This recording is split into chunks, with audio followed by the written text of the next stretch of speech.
శంకరుల వారు కాశీలో తమ శిష్యులకు భాష్యపాఠం చెబుతుంటే వేదవ్యాసుల వారు తమ నిజ రూపంలో వస్తే ఆయన తెలుసుకుంటాడని చెప్పేసి ఆయనకు తెలియకూడదనే దృష్టితో ఒక వృద్ధ బ్రాహ్మణి వేషంలో వచ్చారట. ఇప్పటి కాలంలో సర్ప్రైజ్ విజిట్ అంటారు.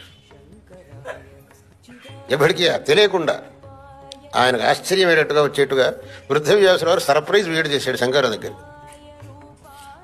నాయన ఏం చెబుతున్నావు నువ్వు అని అడిగారు.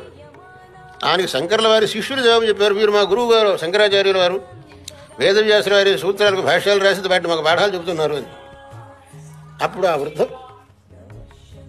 వృద్ధ బ్రాహ్మణుడు ఉండి శంకర్లను చూచి, నాయన నువ్వు వేదవ్యాసుల వారి సూత్రాలకే భాష్యాలు రాసావుంటే చాలా సంతోషం, ఎక్కడన్నా ఒక సూత్రం అడగనా, దాన్ని సరిగ్గా అర్థం చెప్పగలవా అన్నారు. దానికి శంకర్ల వారి జవాబు చూడండి. సూత్రజ్ఞతాహంకృతిరస్తి నోమే సూత్రార్థ విద్భ్యోస్తు నమో గురుభ్యః తథాపి యత్పృచ్ఛసి తద్బ్రవీమి.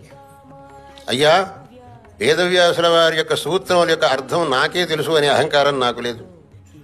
సూత్రార్థం తెలుసుకున్నవాడిని నేనే అన్న అహంకారం నాకు లేదు. సూత్రార్థం తెలిసిన మహానుభావులందరికీ నా నమస్కారం. కానీ మీరు సూత్రం ఎక్కడన్నా అడుగుతాను అంటున్నారు, అడగండి, ఏదో తెలిసిన 4 ముక్కలు చెబుతానన్నారు. ఎటువంటి వినయం! ఆ వినయం అనేటటువంటిది మన పూర్వుల్లో అంత విస్తృతంగా ఉండేది.